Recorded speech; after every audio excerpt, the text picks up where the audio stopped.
오늘 우리에게 주신 하나님 말씀은 마가복음 9장 30절에서 50절 말씀입니다.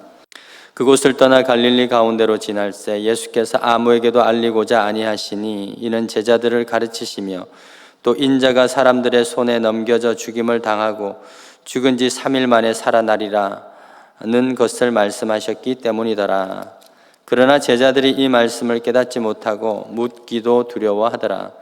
가버나움에 이르러 집에 계실새 제자들에게 물으시되 너희가 길에서 서로 토론한 것이 무엇이냐 하시되 그들이 잠잠하니 이는 길에서 서로 누가 크냐 하고 쟁론하였음이라. 예수께서 앉으사 12 제자를 불러서 이르시되 누구든지 첫째가 되고자 하면 뭇사람의 끝이 되며 뭇사람을 섬기는 자가 되어야 하리라 하시고 어린아이 하나를 데려다가 그들 가운데 세우시고 안으시며 제자들에게 이르시되 누구든지 내 이름으로 이런 어린아이 하나를 영접하면 곧 나를 영접함이요 누구든지 나를 영접하면 나를 영접함이 아니요 나를 보내신 이를 영접함이니라. 요한이 예수께 여짜오되 선생님 우리를 따르지 않는 어떤 자가 주의 이름으로 귀신을 내쫓는 것을 우리가 보고 우리를 따르지 아니함으로 금하였나이다. 예수께서 이르시되 금하지 말라. 내 이름을 의탁하여 능한 일을 행하고 즉시로 나를 비방할 자가 없느니라. 우리를 반대하지 않는 자는 우리를 위하는 자니라. 누구든지 너희가 그리스도에게 속한 자라 하여 물 한 그릇이라도 주면 내가 진실로 너희에게 이르노니 그가 결코 상을 잃지 않으리라. 또 누구든지 나를 믿는 이 작은 자 중 하나라도 실족하게 하면 차라리 연자맷돌이 그 목에 매여 바다에 던지는 것이 나으리라. 만일 내 손이 너를 범죄하게 하거든 찍어버리라. 장애인으로 영생에 들어가는 것이 두 손을 가지고 지옥 곧 꺼지지 않는 불에 들어가는 것보다 나으니라. 만일 내 발이 너를 범죄하게 하거든 찍어버리라. 다리 저는 자로 영생에 들어가는 것이 두 발을 가지고 지옥에 던져지는 것보다 나으리라. 만일 내 눈이 너를 범죄하게 하거든 빼어버리라. 한 눈으로 하나님의 나라에 들어가는 것이 두 눈을 가지고 지옥에 던져지는 것보다 나으리라. 거기에서는 구더기도 죽지 않고 불도 꺼지지 아니하느니라. 사람마다 불로써 소금치는 치듯함을 받으리라. 우리 다 같이 50절 읽겠습니다. 소금은 좋은 것이로되 만일 소금이 그 맛을 잃으면 무엇으로 짜게 하리요. 너희 속에 소금을 두고 서로 화목하라 하시니라. 아멘.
동상이몽이라는 말이 있지 않습니까? 같은 상에서 침상에서 잠을 자도 꿈을 서로 다르게 꾼다는 의미이면서 또 같은 공간에서 같은 일을 하지만 각자 생각하는 것, 또 꿈꾸는 것이 다르다는 의미입니다.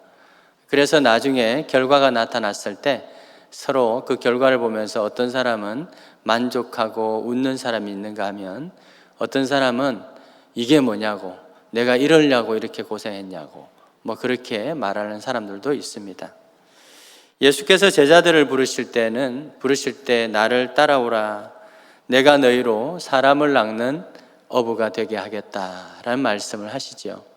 원어적 의미로는 사람의 어부가 되게 하겠다. 지금까지 제자들은 나의 어부, 그러니까 내 가정을 위한 어부로 살았다면 앞으로는 다른 사람을 위한, 다른 사람의 어부로 살게 하겠다. 바로 그 꿈을 꾸면서 예수님은 제자들을 부르시고 훈련시켰었습니다. 그리고 그 꿈을 함께 꾸면서 주님은 오늘도 제자들과 함께 그 길을 걷고 있는 것이죠. 33절, 오늘 본문 33절과 34절의 말씀에 길에서라고 하는 말이 반복되는 것이 바로 그런 의미를 가지고 있습니다. 같은 길을 걸어가고 있지만 서로 그 내용을 보면 제자들과 예수님은 서로 다른 꿈을 꾸면서 같은 길을 걸어가고 있음을 강조하고 있는 것이죠.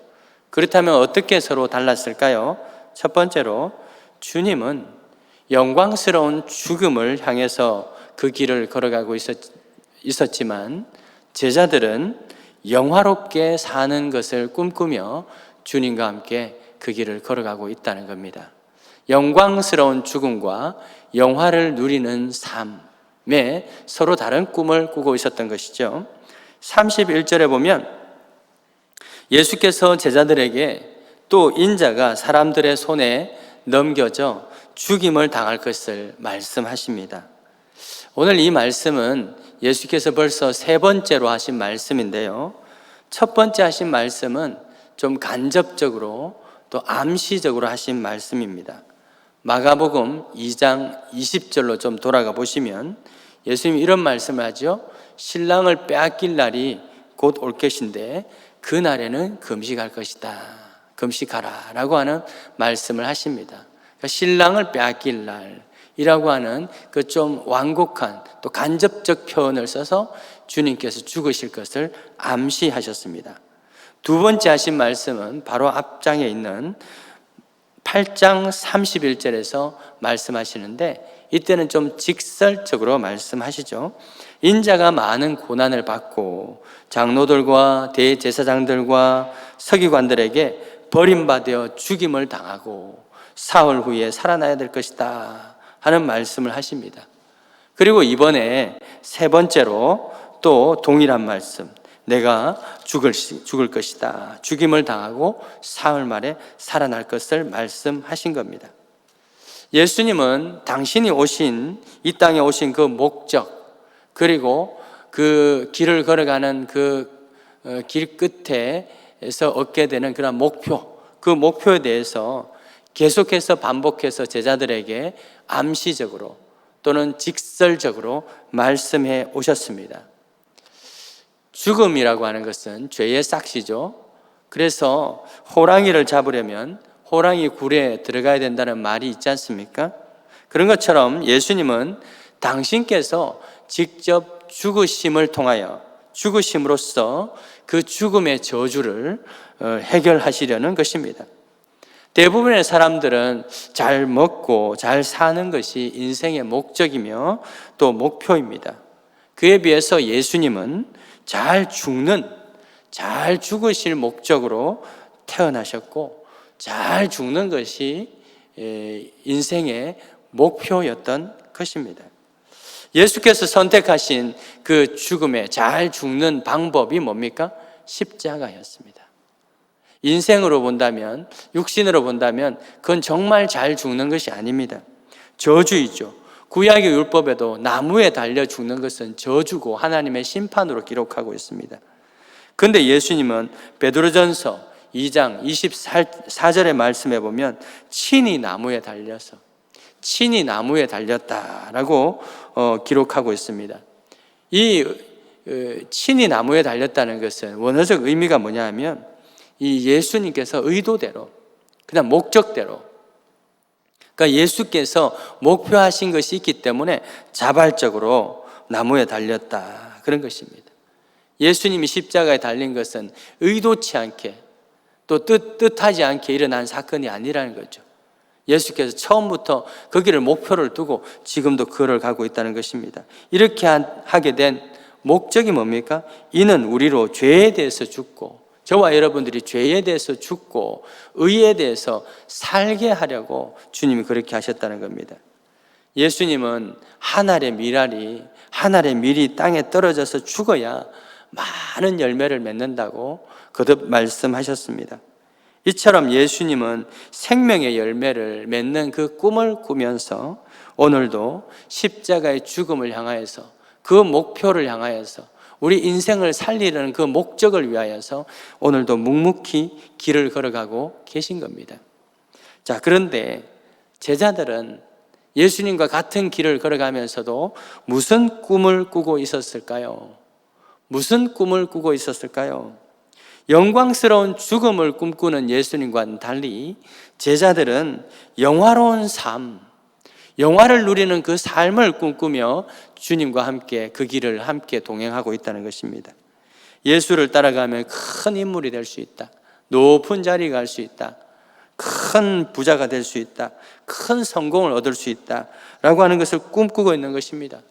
갈릴리 어부 출신으로서 한계가 있지 않습니까? 그 유리천정을 뚫고 정말 뚫을 수 있는, 유리천정을 뚫고 나아갈 수 있는 그런 기회를 붙잡기 위해서 오늘도 예수님과 함께 그 길을 같이 가고 있는 것입니다. 그런 점에서 앞서 일어난 그 변화산 사건, 그 변화산 사건은 제자들로 하여금 꿈에 부풀게 한 그런 사건이었습니다. 그들이 원했던 것이 바로 이거였던 겁니다. 예수님 덕분에 이렇게 좋은 곳에 집을 짓고, 그것도 세 채나 짓고, 그렇게 해서 사는 것이 그들의 꿈이었던 것입니다. 높은 곳에 있으면서 예수님 찾아오는 사람들이 얼마나 많습니까? 사람들이 저 밑에부터 올라올 때 제자들이 가가지고 줄 서시오 표 받고, 그러면서 또 뒷돈 받고 막 그렇게 하면서 자기의 권리를 누리고 싶었던, 딱 그 제자 변화산을 보면서 야, 바로 이겁니다. 예수님 여기입니다. 여기 우리가 원했던 거 여기 아닙니까? 하면서 거기서 멈추기를 원했던 겁니다. 주님 딱 여기까지입니다. 여기까지. 그래서 바로 여기서 우리 살면서 주님과 떵떵거리면서 한번 살아봅시다. 이것이 바로 제자들의 꿈이었습니다. 그런데 예수님은 자꾸 딴 이야기를 합니다. 나는 죽을 거야, 십자가에 달려 죽을 거야, 그리고 제사장들에게, 유대인들에게 그렇게 핍박을 받을 거야, 그런 말씀을 합니다. 예수님은 자꾸 십자가까지 가야 된다는 겁니다. 제자들은 그 변화산에 머물고 싶어 하는데 예수님은 자꾸 십자가까지 가야 된다는 거죠. 그래서 앞서 베드로는 어떻게 합니까? 그 말씀을 자꾸 하니까 8장 30절에 베드로가 예수의 멱살을 붙잡고 절대 그런 일이 있어서는 안 됩니다 라고 하면서 항변을 합니다. 예수를 붙잡았다는 게요, 멱살을 붙잡은 거예요. 원어적 표현에 보면 멱살을 붙잡고 그런 일이 있어서는 안 됩니다. 왜 그럽니까? 지금 좋은데, 딱 좋은데 왜 십자가까지 갑니까? 라고 항변한 거 아니겠습니까? 오늘도 보세요. 32절 한번 보실래요?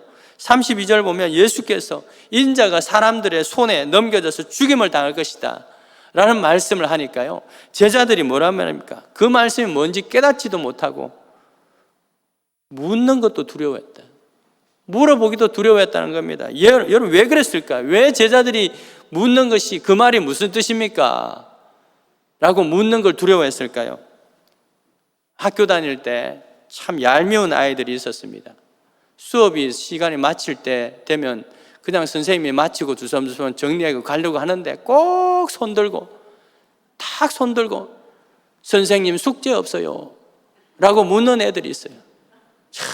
진짜 옆에서 보면서 막 눈을 흘깁니다. 왜 그걸 물어가지고, 왜 그 묻는 게 다른 애들은 안 묻습니다. 왜 두려워요? 왜 진짜 숙제 줄까 봐.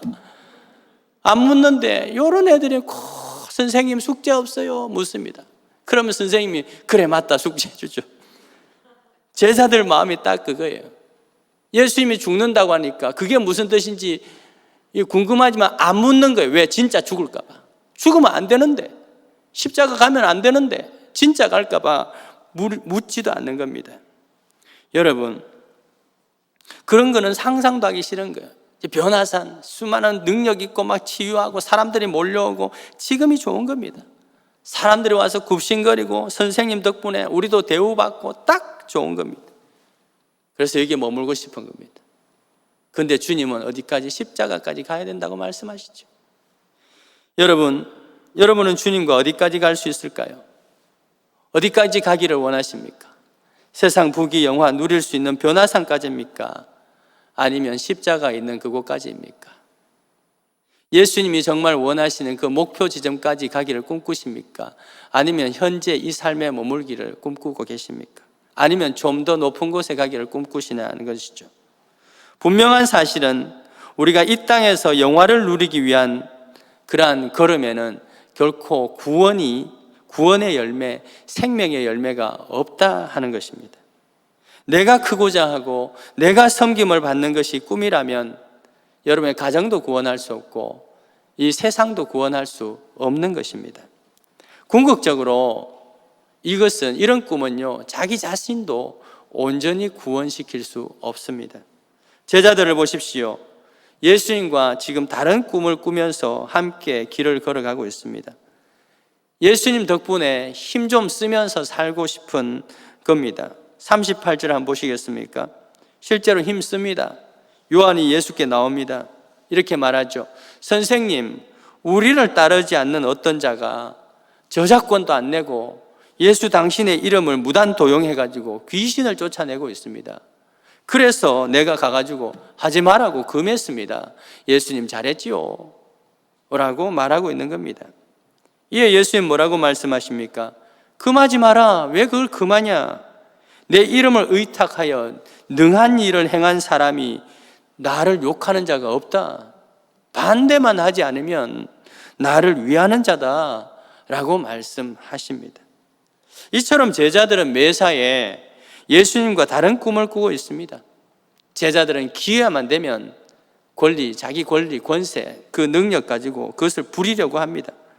그래서 그 결과는 어떻습니까? 내부에서도 그런 일이 있는 거죠. 기회만 되면 내가 우편에, 내가 좌편에, 기회만 되면 내가 더 높은 곳. 그러니까 맨날 시기 질투하고 싸우죠. 그러니까 자기 자신들도 구원시키지 못하는 거예요. 온전히 마음의 평안이 없는 거죠.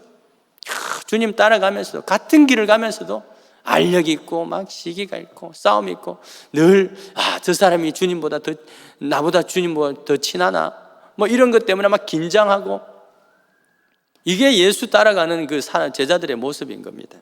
온전히 구원하지 못한 거죠. 많은 교회들도 마찬가지입니다. 사람들은 교회 이름 앞에 제일, 중앙 이런 거 붙이기 좋아합니다.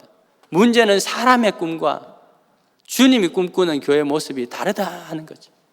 다르다는 거예요. 아마도 사람들은 이런 꿈 아닐까요? 제일 큰 교회, 제일 큰 교회로서 제일 교회, 그리고 그 지역에서 제일 중심이 되어가지고 막 이렇게 정치인들도 찾아와서 인사하고 대권주자 찾아와가지고 막 인사하고 뭐 그런 교회가 되고 싶은 욕심, 그것이 그 이름 속에 담고 있는 것은 아닌가 하는 거죠. 그런데 여러분, 교회를 향한 주님의 꿈은 우리와 다르다는 것입니다.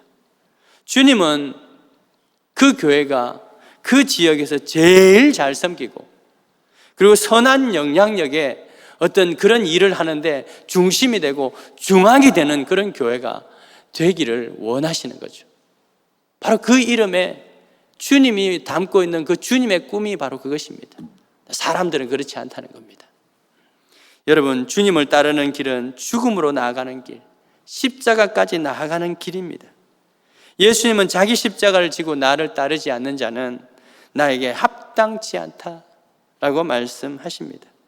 그렇다면 여러분, 십자가로 나아가는 길은 도대체 뭡니까? 십자가로 나아가는 길은 어떤 의미일까요? 예수님을 따르는 그 십자가의 길은 신앙을 지키려다가 순교를 당한다든지 세상 부귀 영화 다 버리고 이제부터는 낮고 천한 빈민들과 함께 사는 것, 그 길을 따르는 것만이 정말 십자가의 길을 따른다 라고 말하지 않습니다. 물론 그것은 숭고한 일들입니다. 그러나 주님은 처음부터 우리에게 그걸 요구하는 것이 아닙니다. 오늘 말씀 보면 단지 어린아이 하나를 영접하는 것, 단지 어린아이 하나를 영접하는 것, 바로 그것이 주님을 영접하는 것이다. 그에게 물 한 그릇 떠주는 것, 그것이 바로 나를 영접하는 것이다 말씀하고 있습니다. 어린아이라고 무시하지 않는 것, 아직 어리고 서툴고 잘 모른다고 외면시키지 않고 여전히 그를 존중하고 그의 말도 경청해 주고, 바로 이것이 자기 자신을 죽이는 십자가의 길의 걸음이라는 것이죠. 그것이 첫 걸음이라는 것입니다. 저는 많은 교회들을 보면서 참으로 안타깝다는 생각이 들 때가 있습니다. 그건 뭐냐 하면 주일학교 부흥을 날마다 외치면서 왜 주일학교 아이들에게 물어보지 않느냐, 너희들이 뭘 원하느냐라고 물어보지 않습니다. 청년의 부흥을 원하고 젊은 세대들의 부흥을 원하면서 왜 그들에게 물어보고 그들이 소통할, 그 의견을 개진할 수 있는 어떤 오피셜한 그런 장치가 없냐는 것이죠. 그게 참 아이러니합니다. 우리 교회도 없어요. 저는 참 안타깝습니다.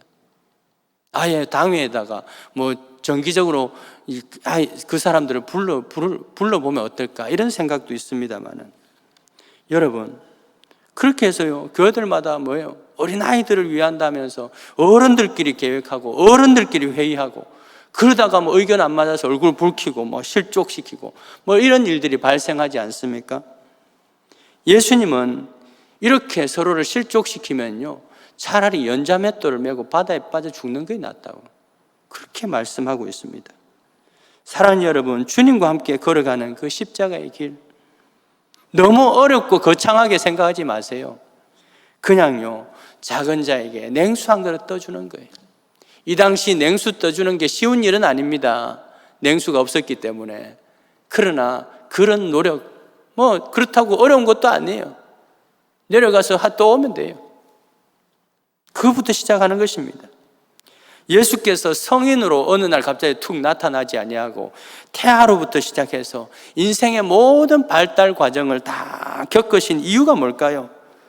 예수님은 모든 인생을 다 존중하고 사랑하시기 때문인 것입니다.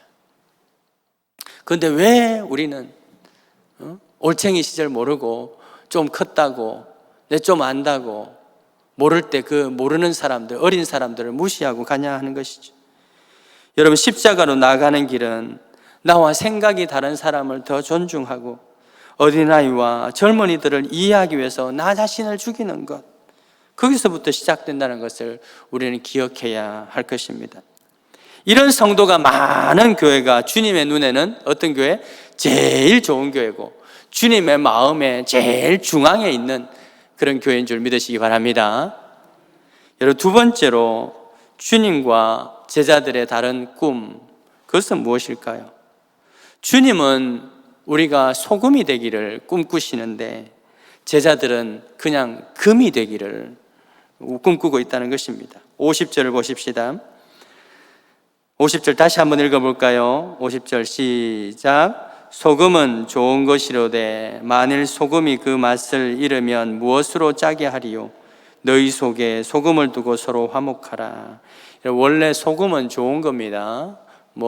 소금 음식물에서 빼고 그렇게 하는데요, 우리 몸에 흐르는 피가 소금물이죠. 그래서 사람이 소금을 먹지 않으면 죽습니다. 죽어요. 병 걸려 죽습니다. 그런데 좋은 소금은 어떤 소금입니까? 잘 녹는 소금이죠.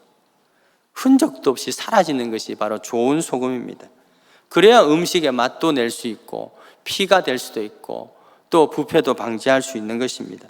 녹지 않는 소금은요 더 이상 소금이 아니죠. 그것은 모래알갱이죠. 소금이 아닌 것입니다. 그래서 예수님은 50절에 소금을 두고 서로 화목하라 말씀합니다.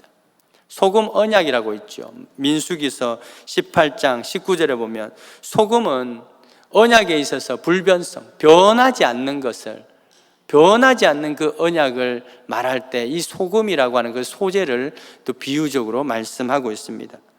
역대하 13장 5절에도 보면 다윗과 그 자손에게 하나님과 언약을 맺으시는데 그것을 통해서 영원한 그 이스라엘 나라를 다윗과 그 자손에게 주시겠다. 그러니까 다윗 자손에게 왕이 나겠다라고 하는 그 소금은 영원히 변하지 않는 언약을 주님께서 이스라엘과 다윗 자손과 맺으십니다. 바로 그 언약의 성취가 누구십니까? 예수 그리스도가 다윗의 자손으로 나게 된 거죠. 나야만 됐던 것입니다. 소금은 불변하다는 것입니다. 그러므로 오늘 이 말씀에 소금을 두고 서로 화목하라는 말씀은요, 화목이 뭡니까? 샬롬이죠. 샬롬. 이 샬롬을 위해서는 변치 않는, 우리 스스로가 변치 않는 그런 맛을 내기 위해서 서로 언약하라는 말씀입니다. 음식 장사를 할 때 손님들이 불평을 하게 되는 일이 생기는데요, 그 이유가 뭡니까? 시간이 지나면서 맛이 변했다는 거예요. 처음 개업할 때보다 1년 후 지나니까 맛이 변했다는 겁니다. 처음 맛이 아니라는 거예요. 그래서 가가지고 환불해달라는 요구가 빗발치게 되고 결국 안 해주니까 발길을 끊는 일들이 생기게 되는 거죠. 교회가 맛이 변하지 않았을 때는요, 사람들이 끊이지 않았습니다. 그야말로 사람들이 교회 다닐 맛이 있었던 것이죠. 사람을 만나도 그 만남이 진짜 맛이 났습니다. 그죠? 교회에서 먹는 하다못해 그 밥도 맛있었어요. 밥도 얼마나 맛있었습니까? 근데 시간이 지나면서 맛이 간 교회들이 여기저기서 생겨납니다. 어느 곳은 썩은 내가 나는 교회들도 곧또 생겼습니다. 각종 부정부패 이런 것에 연루되기도 하고 서로 싸우고 분쟁하는 그런 교회가 세상 뉴스에 막 오르내리기도 하고, 그렇게 되면서 많은 사람들이 아이고 교회 다닐 맛이 없네 그러면서 교회를 떠나게 되는 거죠. 그래서 많은 가나안 성도들이 이렇게 양상되게 된 것입니다. 하다못해요, 옛날에 그 맛있었던 교회 식당 밥도 맛이 없어졌어요. 왜 그래요? 섬기는 자가 없으니까. 그러니까 외주주죠. 외주주니까 맛이 제대로 나겠어요? 맛이 없는 겁니다. 섬기는 사람이 없습니다. 예전에 정말 이름도 없이 빛도 없이 소금처럼 녹아져가지고 섬기던 분들 한 번씩 하다가 이제 땀도 흐르고 그러니까 또 더 맛있고 막 그렇지 않습니까? 그 섬기던 분들이 점점 연로해서 하나님 나라 떠나가시게 되고, 그런데 요즘 사람들 어떻습니까? 얼굴만 잠시 내보고 가버리는 사람들 뿐입니다. 그래서 어떤 분들은 그래도 젊은 사람 중에서 야 나라도 열심히 한번 해봐야지, 그러면은 다른 사람이 도전받아가지고 또 이렇게 자원해서 섬기는 사람이 있지 않겠나 해서 막 열심히 합니다. 그런데 실상은요 그렇지 않더라는 거예요. 오히려 그 사람들이 자기 대신 내가 더 오래 이 일을 할 수 있도록 은근히 부추깁니다. 그래서 동참하지 않는 거예요. 여러분, 이런 이유들 때문에 그동안 잘 섬기던 분들이 하나둘씩 어느 날 갑자기 교회를 떠나버리게 돼요. 이 교회 다닐 맛이 안 난다는 거죠. 그래서 가나안 성도들이 많이 양상된 거예요. 이 사람들 때문에 실족한 겁니다. 실족한 거예요. 왜 떠나려 하십니까? 신방 가서 물어보면 이런 이유, 저런 다른 이유를 막 댑니다. 근데 다 내심을 보면요, 더 이상 이 교회 다닐 맛이 안 난다는 거죠. 그래서 떠나는 거예요. 여러분, 잘 녹아지는 소금이 좋은 소금입니다. 잘 녹아지는 소금이 맛을 낼 수 있고, 그런 사람이 많은 곳은요 절대로 부패하지 않습니다. 예수님은 소금으로서 역할을 다하지 못하는 것은요 마치 불로서 소금치듯 하는 지옥과 같이 된다라고 말씀합니다. 이 소금을 가지고 두 가지를 말하고 있어요. 예수님의 화법입니다. 불로서 소금치듯 하는 그러한 지옥같이 된다. 녹아지지 아니하고 섬기려 들지 아니하고 자기만 드러내려고 하고 자기만 살아있으려고 하고 자기만 큰 자가 되려고 하는 곳, 그곳에는 뭐가 돼요? 분쟁과 싸움이 끊이지 않죠. 그래서 지옥처럼 되는 거예요. 소금, 부뚜막에 소금을 치면 따다다다다 거리죠. 그렇게 되는 거예요. 교회가 시끄럽고 막 가정도 시끄럽고 그렇게 된 것입니다. 예수께서 낮고 천한 몸으로 오신 그 이유가 뭡니까? 마태복음 10장 45절로 한번 넘어가 보시겠습니까? 넘어가 보시면 인자가 온 것은 섬김을 받으려 함이 아니라 뭐죠? 도리어 섬기려 하고 자기 목숨을 많은 사람들의 대속물로 주려 합니다라고 합니다. 바로 이것이 예수님의 꿈입니다. 예수님의 꿈이었죠. 예수님은 이 꿈을 이루기 위해서 오늘도 십자가를 향해서 걸어가시고 계십니다. 여러분, 지금 여러분은 무슨 꿈을 꾸면서 이 자리에 앉아서 주님과 함께 그 길을 걸어가고 있습니까? 성탄의 이 화려함은 절대로 주님이 꾸신 꿈이 아닙니다. 주님은 항상 영광스러운 그 죽음을 꿈꾸셨지 화려한 영화로운 삶을 꿈꾸신 것이 아니다 하는 것이죠. 사랑하는 여러분, 거룩한 성탄의 계절입니다. 어떻게 하면 우리가 이 거룩한 성탄을 의미 있게 보낼 수 있을까? 그냥 가족들과 함께 식사하면 그 근사한 데 가서 식사하는 것이 그렇게 의미 있게 보낸 것인가? 한 해를 돌아보면서 혹시라도 나만을 위하다가 또 내가 더 큰 자가 되려다가 다른 사람을 실족시킨 일이 생각나거든 먼저 화해하고 화목하는 그 성탄의 시간이 되기를 바라는 것입니다. 바로 그것이 내가 죽고 예수님이 살아나는 길입니다. 주님과 함께 동행하는 길에서 주님과 함께 꿈을 꾸고 주님과 같은 생각과 같은 마음으로 나아가는 우리 모두가 되기를 주의 이름으로 축원드립니다. 변하지 않는 주님의 사랑을 입은 자로서 주님이 꿈꾸시는 그런 성탄의 의미를 함께 꾸고 주님과 같은 길, 또 같은 목표치까지 나아가는 우리 모두가 되기를 주의 이름으로 축원드립니다. 우리 함께 찬양하고 기도하면 좋겠습니다. 그 어린 주 예수 누울 자리 없어 그 귀하신 몸이 구유에 있습니다.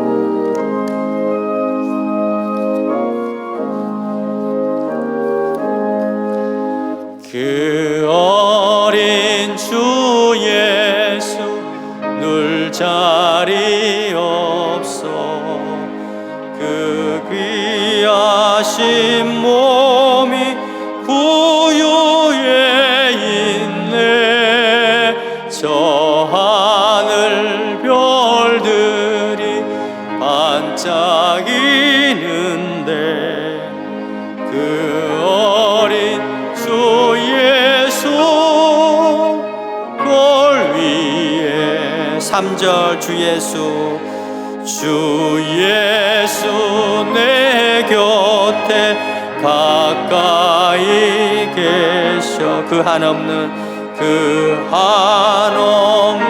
사랑을 베푸시고 온 세상 아기들 다 품어주사 주 품 안에 안겨 살게 하소서. 우리 함께 기도하실 것은 주님은 어린 아이로 탄생하신 그 이유 우리에게 말씀하십니다. 어린 아이까지도 아무것도 모르는 그 아이의 울음까지도 우리 좋은 부모는 그 아이가 울 때 그 울음을 왜 우냐고 말하지 않고 그 울음을 존중했습니다.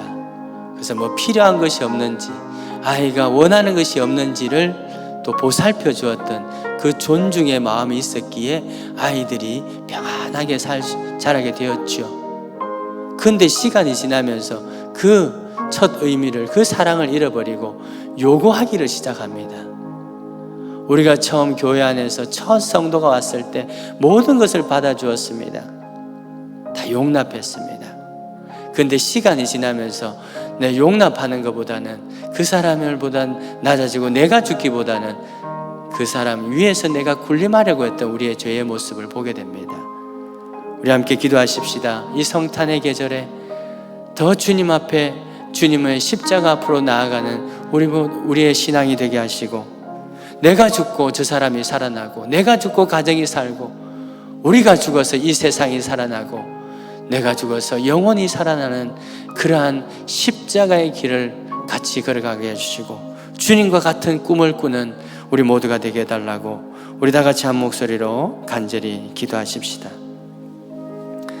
하나님 아버지, 은혜를 주시옵소서. 주님의 그 꿈이 아버지 나의 꿈이 되어야 되고, 주님의 그 꿈이 나의 비전이 되어야 되는데 그렇지 못했던 것을 아버지 용서하여 주옵소서. 하나님 아버지, 여전히 우리는 거룩한 아버지 죽음, 영광스러운 죽음이 아니라 이 땅에서 부귀영화와 내가 높아지려고 하는 그 꿈을 꾸면서 주님을 이용해왔던 아버지의 것을 보게 됩니다. 주님, 내가 주님 앞에 굴복하고 주님의 말씀을 따르기보다 주님이 내 뜻대로 되어야 된다고 그렇게 항변하면서 그것을 원치 않을 때 주님의 멱살을 잡고 또 항변했던 우리 아버지 교만한 모습, 우리 어리석었던 모습을 아버지 돌아보게 됩니다. 주의 이 거룩한 성탄의 계절에 주님 원하시는 그 꿈을 이루어드리는 아버지 주님의 꿈이 되는 우리 모두가 되기를 아버지 원합니다. 그런 교회가 되기를 아버지 원하오니 주여 아버지 도와주옵소서.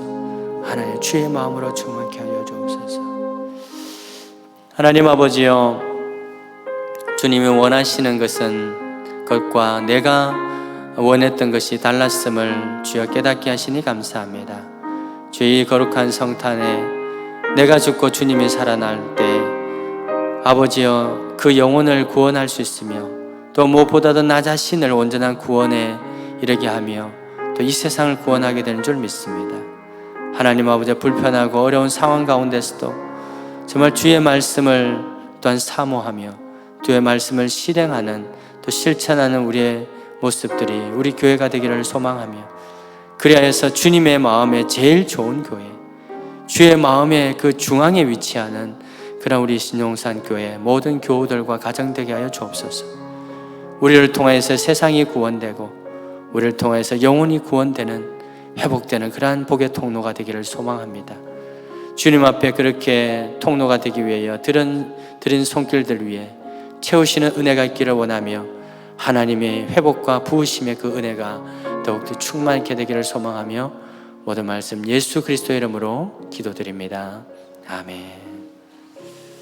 십자가에서 죽으시기까지 우리를 구원하기 위하여서 우리를 끊임없이 섬기시고 희생하신 우리 주 예수 그리스도의 은혜와 당신의 가장 소중한 그 외아들을 우리에게 내어주신 그 하나님 아버지의 한없으신 그 사랑과 지금도 우리에게 끊임없이 십자가의 길이 무엇인지, 이 거룩한 성탄절을 어떻게 의미 있게 보내야 되는지 계속해서 말씀하시고 가르쳐 주시고 우리에게 참된 그리스도인, 제일 좋은 성도, 제일 좋은 교회가 무엇인지를 알려주시고 알려주시는 보혜사 성령님의 그 지혜와 또 충만하심의 그 은혜가 우리 모든 성도들 머리 위와 가정 위에, 일터 위에, 세계 선교 그 현장 위에 영원토록 함께 있을지어다.